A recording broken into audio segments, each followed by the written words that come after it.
যদি কোনো পুরুষ আমাকে রক্তদান করে থাকেন তাহলে কি তার সাথে আমার রক্তের সম্পর্ক সৃষ্টি হয়ে যায়?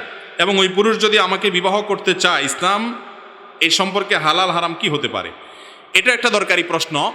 যে কেউ যদি কাউকে ব্লাড দেয়, রক্ত দেয়, আমরা জানি রক্ত সম্পর্কীয় মানুষগুলো মাহরাম হয় সাধারণত, যদিও সব রক্ত সম্পর্কীয়রা মাহরাম হয় না। যেমন চাচাতো ভাই, একটা মেয়ের চাচাতো ভাই, সে তার রক্ত সম্পর্কীয় আত্মীয়, কিন্তু সে তার মাহরাম না, যার কারণে চাচাতো ভাইয়ের সাথে বিয়ে জায়েজ আছে।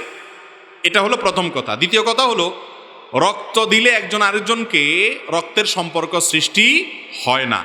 রক্তের সম্পর্ক সৃষ্টি হয় হলো জন্মসূত্রে যাদের সাথে ব্লাডের সম্পর্ক আছে তাদের সাথে। এছাড়া আলগা রক্ত দিলে অসুস্থতাজনিত কারণে বা কোনো কারণে তার ভিত্তিতে কোনো রক্তের সম্পর্ক সৃষ্টি হয় না।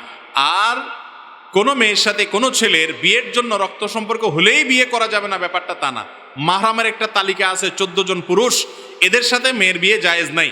কিন্তু রক্ত সম্পর্কীয় আত্মীয়র তালিকা আরো বড়। যেমন এই যে চাচাতো ভাইয়ের কথা বললাম, সেই রক্ত সম্পর্কীয় আত্মীয়, অথচ তার সাথে বিবাহ জায়েজ আছে।